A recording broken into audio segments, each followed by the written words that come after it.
Welcome back to Revere House Radio. I'm your host, Tegan Kehoe, and for the final episode this season, we're moving past April 18th and 19th, 1775 into the next couple of decades. My guest today is Ryan Bachman, who was a research fellow with the Paul Revere House this past summer, studying Black residents of the North End neighborhood between 1780 and 1810. For those not familiar, the North End of Boston is the Paul Revere House's immediate neighborhood. Welcome to the show, Ryan. Thank you for having me, Tegan. It's good to be back.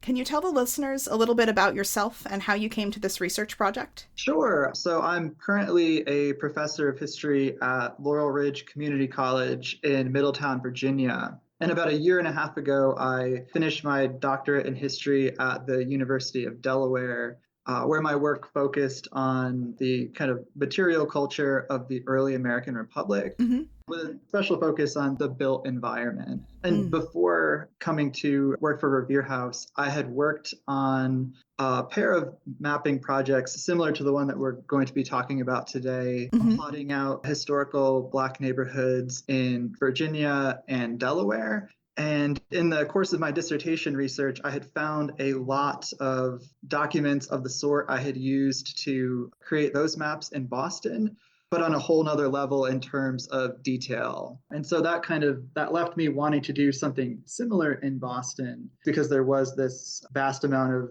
resources that I wasn't used to using. That's great. Could you tell us a little bit about the online interactive map that you created as part of this project? Sure. So the map I created through the program Story Map, which seems to be becoming a more and more popular, vehicle for exploring these types of projects. It wound up including, I believe, 30 sites in the North End, dealing with the neighborhood's Black history from approximately 1780. It went a little bit earlier, which we can discuss a little bit later on, up until mainly 1810, but with a little bit of some stories went over that threshold just to better wrap them up than just kind of cutting them off at a hard date.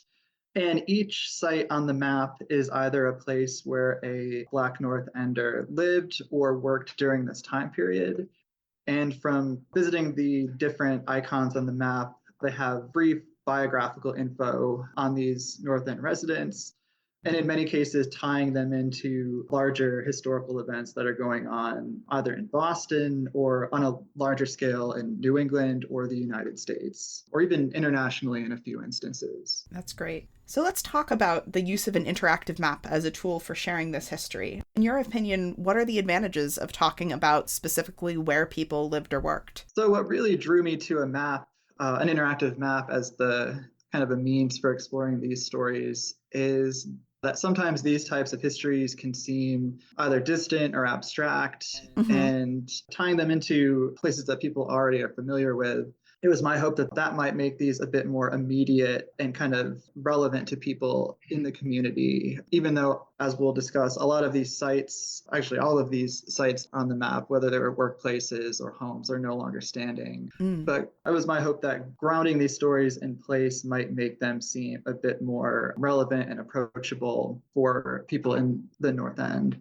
Yeah, that makes sense. Certainly, as a museum, the Paul Revere House would agree that grounding things in place is useful, because that's a lot of what a historic house museum does.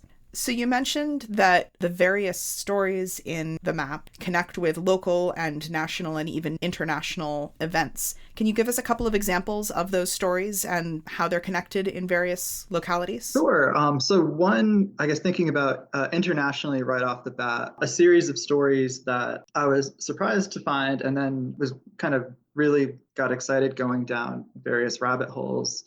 Just the amount of North Enders during this period who are coming from, I guess, what formerly would have been called the French West Indies. There are a lot of people coming to Boston from Martinique, for example, and what at the time would have still been Saint-Domingue, but soon would have been established as the independent nation of Haiti.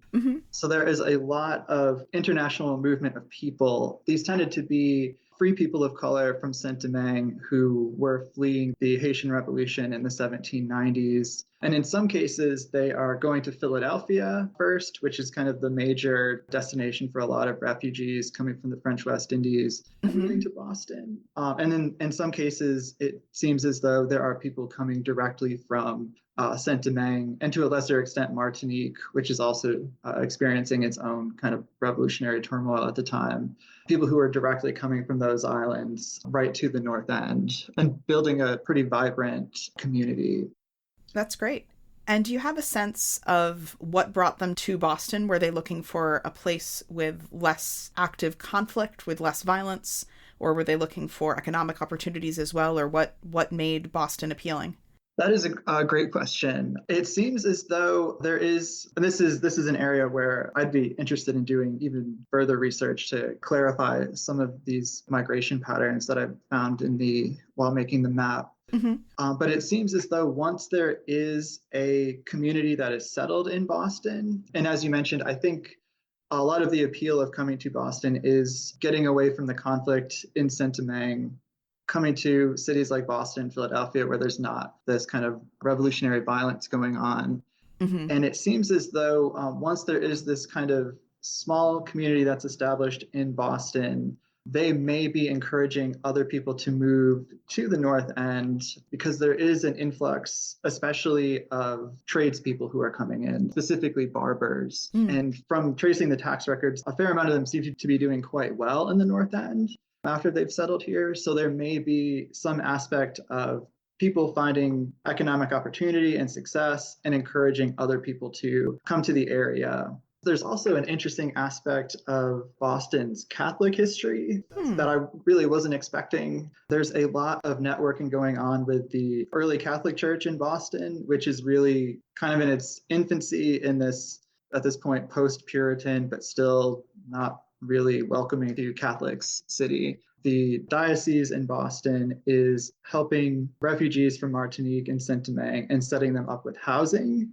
So there's also this aspect of, I don't know if it would be correct to say mutual aid, but a kind of a charitable Catholic church that is actively helping people get on their feet once they've arrived in North America. Yeah, that's really interesting. So we're starting to hear about what makes this time period really kind of special in terms of what's going on globally, what's going on in Boston. But can you tell us a bit more about how you chose 1780 to 1810, roughly, and how that became the focus of this research? Sure. So when I initially chose this time period, I was mainly interested in looking at this period when slavery in Massachusetts kind of gradually comes to an end. As I mentioned before, I think my earliest date on the map wound up being 1776. The first entry explores an enslaved woman who frees herself and goes to the Massachusetts countryside and is successfully frees herself. She's not recaptured by her enslavers. And she is an example of, during this period, the late 1770s, early 1780s, enslaved people in Boston and Massachusetts more generally are freeing themselves, or another way to put it, running away in higher numbers and actively weakening the institution of slavery in Massachusetts, which paves the way in the 1780s for the famous series of court cases that declare slavery unconstitutional in Massachusetts and kind of bring about the legal end of slavery. And then as far as the ending dates of around 1810, for most cases, I was interested in kind of bookending, I guess, the approximate span of time of a generation to see how Black Bostonians are adjusting to life in this society where slavery is no longer legal, but at the same time, they still do not have equal rights or equal opportunities. So kind of exploring how they're adjusting to life in Massachusetts during this era, and doing things like setting up their own communities, their own churches, their own neighborhoods, their own institutions during this time period. Yeah. And from the Paul Revere House perspective, Paul Revere and his family, who were white, lived in what's now the Paul Revere House until about 1800 and then moved just up the street. And so this time period, they're in the North End the whole time. They're going through their own changes. And after the Revolution, Revere is really able to succeed in business and industry in a way that he hadn't been able to before the Revolution. but he's having kind of a wildly different experience of that time period than many of his neighbors are. So it's really interesting for us to be able to hear some of the stories of what's going on for his neighbors. And so we've already heard a little bit about some of the stories, but could you share your top 2 or 3 favorite stories of individuals that you learned about during your research? One I thought was particularly interesting was the story of Anne Marie Flameau. And she actually lived right up the street from the Revere House. I think right now the restaurant Ciao Roma is built on the site of her home. So I think less than a block away from the Revere House. Yeah, they're a stone's throw away. Yeah, this was, when I was making the map, this was an exciting story because it was just such a local site to the Revere House itself. And she's originally from Martinique. She's born, the records are a little sketchy, but she was probably born free and of both African and European ancestry. And in the 1790s, as the French West Indies are experiencing political turmoil related to the revolution back in France and then the revolution going on in Saint-Domingue or Haiti, she and her grandmother leave Martinique. They flee to North America. It looks like they probably are among the refugees who originally settled in Philadelphia. She and her grandmother moved to Boston a little bit later on. And she moves to Boston. She marries several times. I believe she is widowed twice. 2 of her husbands pass away, and her 3rd marriage is annulled. But she winds up running a boarding house on the approximate site of Ciao Roma for around 30 years. And it's a boarding house that really is a center of kind of Boston's Black Catholic community, Boston's community of refugees who have come to the city from the West Indies earlier on in the century. Anne Marie Flameau really is this kind of pillar of the neighborhood for 30 years, running this boarding house. It was a 3-story building. The top 2 stories were set aside for boarders. The bottom floor was rented out to businesses. So I guess she would be more of, I guess, just kind of a general landlord. But she becomes this pretty successful landlord in the North End. I should say there's some confusion about when exactly the ownership transfers to her. This was a site that was technically owned by the Catholic Church, but it seems that they let her use it as an income-generating property. And then eventually they sign it over to her. She pretty much immediately sells it, makes a huge profit, and moves to another house on Ann Street. But kind of this story of Anne Marie Flameau, who is this refugee from Martinique who goes on to be a pretty successful landlord in the North End. That was one story that really stood out, especially because it is a site that is so close to the Revere House. Yeah, that's very cool. And you mentioned that really none of the buildings that you're looking at still stand. So that would be on the site of modern businesses, but not the same building. That's exactly right. Another story that I guess had a cool material culture aspect to it that turned up from this was finding the tenement house where Salem Poor lived for a few years in the 1780s. And just kind of looking at the history of the house itself, like in the tax records, it keeps decreasing in value, decreasing in value, decreasing in value. And then eventually it has a notation torn down.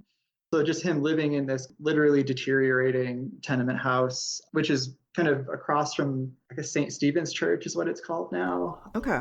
Just him kind of having to live in this, I guess, really poor condition house, really kind of hammering home how his life kind of falls apart after the American Revolution. And he's kind of briefly recognized as being a hero at Bunker Hill, and then society kind of turns its back on him by the 1780s to the point where he's living in what was probably an unsafe, falling down apartment building. Yeah. Another story that really stood out was the story of a man named Job Riggins. And Riggins's home actually stood kind of, if we think about the Paul Revere Mall today, his home would have been almost exactly where the Paul Revere statue is today. Oh, wow. Yeah, that was a pretty cool coincidence. It would have been, I guess if you're looking towards Old North Church, it would have been just to the left of where the Revere statue is today, approximately. And Riggins is born into slavery in Georgia in the 1750s. He's emancipated in Georgia in 1804, and he's an example of free people of color from outside the city of Boston who moved to the North End during this period. he moves from Georgia. He gets a job working on the docks in the North End. After several years of unloading ships, loading ships, he begins to buy up property and establish himself as a landlord. Really interesting thing about Joe Briggins is he establishes himself as a community leader in the North End. And there is some indication that his status is similar to the Black kings or Black governors of New England in the colonial era. Interesting. Yeah, there are records that refer to him, for example, as King Riggins. In some records, he is acting as a mediator within North End's Black community, so settling disputes between people. For example, if a business owner has an unpaid bill, he would help mediate something like that. Also, kind of mediating relationships between the North End's Black community and Boston's white authorities. And it is interesting that when he dies, I believe in the 1830s, there are accounts that he does have this very kind of elaborate funeral where this really elegant hearse is carrying his remains through the North End down to a cemetery in a different neighborhood further south. But he does appear to be this pretty important community leader that there's not too much written about, but I think there's a lot more still there to investigate with Joe Briggins. That's great. And you mentioned what's written about him. Can you tell us a bit about the sources that you used for this project? What's out there? Sure. So in terms of primary sources, most of the sources I found most helpful were a combination of tax records and historic maps. The city of Boston's tax records are really helpfully and unusually detailed.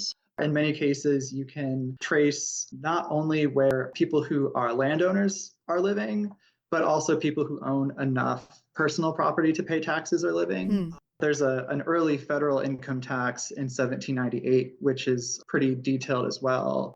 And combining this early federal income tax with the Boston city taxes, along with historic maps, it was really interesting to see just how closely you could pinpoint where people were living. And in terms of secondary source records, there's a lot of exciting current research going on today on this type of topic, but there's also, I found a pretty helpful older body of research as well. Boston specifically, an earlier book that was really helpful was George A. Levesque's Black Boston.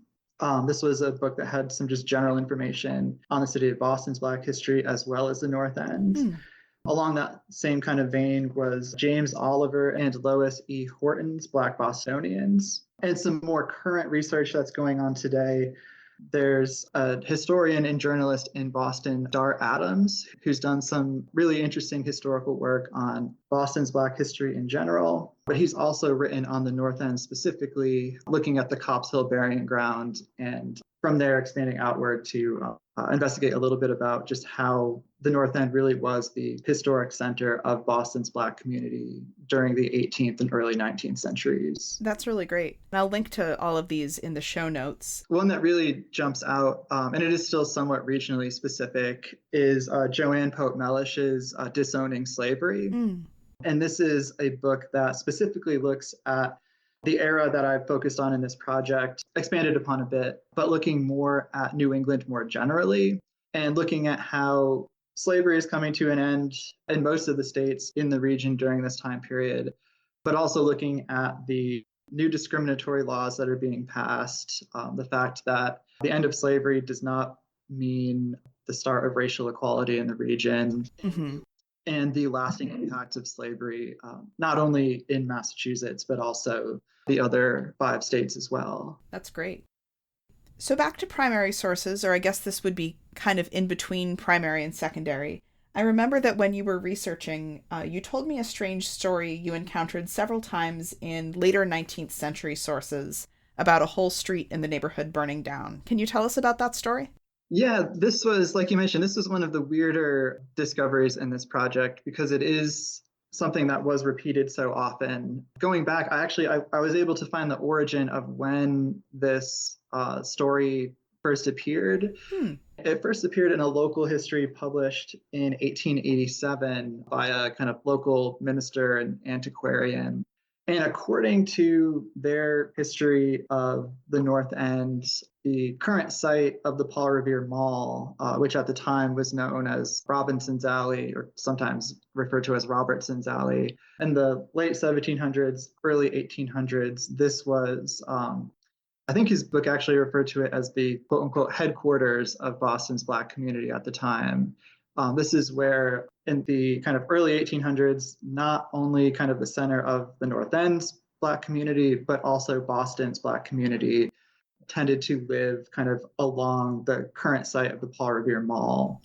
According to this local history, after the War of 1812, the residents living in the area around what at the time would have been Robinson's Alley wanted to kind of show their patriotism, celebrate the American victory over the British. So they set up their own illumination where every house that actually lined the mall itself put lit candles in their windows. But then, according to this book published in 1887, once they had done that, the people who lived along the alley were curious about what people in other sections of the city were doing to celebrate. So they left, went out into the North End and points beyond. They left the candles lit in the windows. And according to him, the entire street burned down. And then from the book in 1887, this story is repeated in several other places. But from what I can find, this did not happen, at least not on that large of a scale. The tax records, for example, don't show any significant change in property valuations or people living along the street during this time period. So it seems as though there was no massive fire that destroyed this section of the city.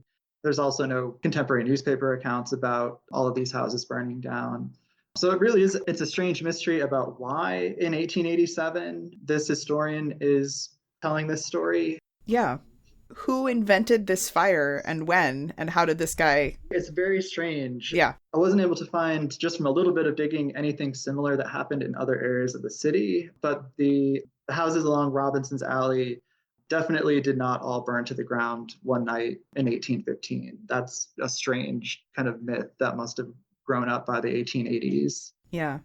When you first told me about this, I remember we talked a little bit about, because we really don't know how this rumor started, it's hard to evaluate.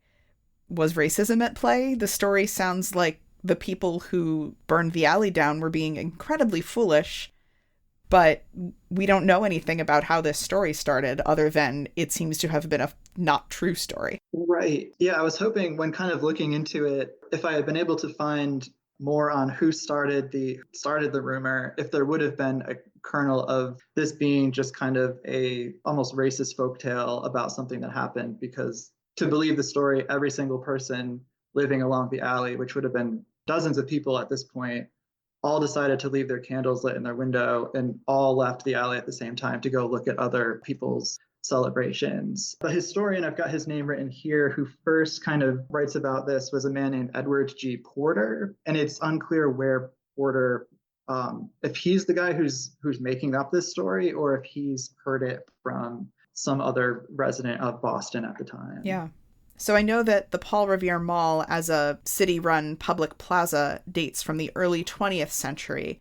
I don't actually know much about what it was immediately before then, but my understanding is that it was no longer a predominantly Black neighborhood at the time that it became the Paul Revere Mall. Is that your understanding as well? That's what I've found from the property records, as well as some secondary sources that look at the kind of history of immigration in the North End. By the time all of the buildings are raised along the what's today the mall, and it's turned into, I believe at first it was just supposed to be a kind of vaguely Cuban Prado, and then later on it became named for Revere, if I remember correctly. Mm-hmm. But at the time that project is being done, it's a predominantly Italian neighborhood. All of the records of people who are having to leave their buildings, which were mostly tenements along the mall at that point, they were mostly Italian or of Italian ancestry and born in the U.S.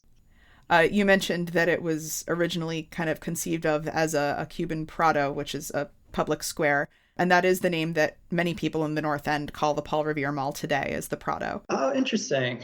One of the, just kind of thinking about some of the interesting stories that jumped out when doing the project was the fact that what is today the mall in the late 1700s, early 1800s was kind of the center of as large a Black community as it was.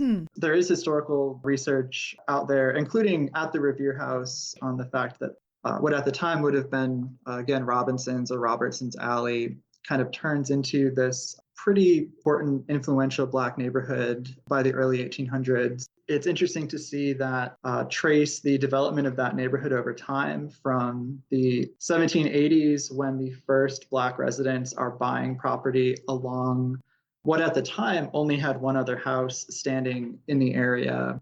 And then as they're moving to the area, building their own homes, other people of color in Boston flock to Robinson's Alley, build their own homes. And for about a generation, it seems like it is what we might consider today to be a fairly middle-class neighborhood. This first generation of people who are moving to the alley from elsewhere in the city and establishing themselves. In many cases, they are passing their homes on to their children, and there's almost a pattern of the children selling the homes and moving away. And in some cases, they're moving to West Boston, to the kind of the newer Black neighborhood that is developing at this time on the, I guess it would be the north side of Beacon Hill, if my geography is correct. And as this kind of second generation is selling their property on Robinson's Alley, moving to West Boston, absentee landlords are moving in, buying up the houses, subdividing them into smaller apartments. In some cases, they're building these little, the historical record refers to them as 10-foot buildings, which in a lot of cases, these are kind of little, almost stalls that tradespeople keep to use as like workshops. Interesting. Yeah, as these absentee landlords are buying up property, and these absentee landlords are overwhelmingly white Bostonians who are not originally from the area around Robinson's Alley. As they just turn it into essentially apartments, the buildings deteriorate, the tax valuations show that the kind of neighborhood goes from being a pretty middle-class Black neighborhood in the early 1800s to, by the 1830s, it's a pretty low-income area. It's starting to become known for unsanitary conditions. And then you mentioned the history of immigration in the North End. In the 1840s, it starts to become a mostly Irish section of the city. The kind of remaining Black residents of Robinson's Alley have mostly left by the 1840s, and they're pretty much all gone by the 1850s, when it's a neighborhood of Irish tenants living in these very crowded tenement buildings and small apartment buildings that have just kind of been thrown up on the spot by these absentee landlords. And you mentioned that a lot of the Black population had moved to sort of the western part of Boston and Beacon Hill. So for Bostonians who are listening, that's kind of what's considered the back of Beacon Hill, as in behind the State House, not facing the Common. And it's neighborhoods that today are Mass General Hospital through the West End and up towards City Hall Plaza. And the West End itself has its own fascinating history of having been a newcomer neighborhood, having been at different times middle class or very working class.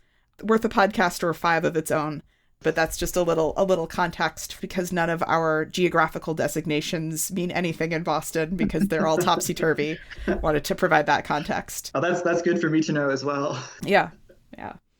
So we've touched on this a little bit, but can you tell me more about some of the challenges of doing this project? And if you can choose, what was the biggest challenge? Sure. So one challenge was the fact that kind of wanting to do a history of Black North Enders during this period, and there not being any historical documents that were kind of left behind by these people themselves. So a lack of historical documents that really their own voice is coming through. Instead, it's a lot of, I guess you would say, legal documents like tax valuations, probate information in some cases, which is really helpful, giving a sense of the personal property that a lot of these people owned. Census data, which is just kind of sterile and essentially numbers at this point. Doing a project like this, one of the kind of difficult areas is wanting to get these people their own kind of voice, get their own voice out there as much as possible. And in the overwhelming majority of cases, just nothing survived from them themselves. There are a few cases where, for example, There's a woman named Chloe Spear, who was a boarding house keeper. And even this document is a little iffy. It's an account of her life, supposedly done with input from herself, but it's written by a white parishioner of her church. Huh. It does give some interesting information about her early life, specifically in West Africa, before she is abducted, trafficked across the Atlantic to North America. But even that source, it's being written not by her, but by a literate friend from her church. Mm-hmm. Another, I guess, challenge for a project like this is something we've touched on a little bit already. The fact that the sites themselves are no longer there. Right. At the start, I had held out hope that maybe some of the kind of handful of surviving structures in the North End might have had some kind of connection to some of these people who were being covered in the project. Unfortunately, that turned out not to be the case. Kind of an actual physical building would have made, I think, have added something even more tangible to a project like this. But unfortunately, that was not to be. I think a few survived until the late 19th century, and then from what I found, they were mostly torn down to make room for things like apartment buildings. Right. And I think that's a challenge in historic preservation today, is that earlier generations of preservationists had their own agendas and had their own ideas about which structures were valuable, which stories were valuable. And there's a lot about Paul Revere that's valuable other than the fact that he was white and the people who saved this building were white and cared about that. But there weren't necessarily champions of these interesting, Black landlords who had self-emancipated from slavery. And there's a very interesting story there. But at the time that the buildings are being demolished for new developments, there isn't someone saying, wait, this is important. Right. Or if they're saying it, they don't have enough power to actually make it happen. Right. So before we wrap up, can I ask, what's something that you wish more people knew or understood about this period in history? Sure. So something specifically thinking along local lines, or in terms of local history kind of radiating out from the Revere House, is the fact that these types of stories covered in the map occurred almost everywhere in the North End during this period. That the lives that are being lived by this community during the late 18th and early 19th centuries, there are touch points for these all over the neighborhood. Looking at the map, once it was wrapped up, I was surprised to see that I think you couldn't go a block without finding a place where someone worked or lived. And just knowing that these stories are all there, just kind of under, I guess, layers of asphalt and concrete and brick. The fact that all of these stories are out there, and the exciting thing is that there are so many that are just waiting for someone who can have the time to really delve in and give them a deeper look than even a map project like this was able to do. Yeah, absolutely. Well, thank you so much for joining me on the podcast today, Ryan. Thank you for having me. We just heard from Ryan Bachman, a former research fellow at the Paul Revere House. Now, listeners, follow me as we step into the Paul Revere House for our favorite questions.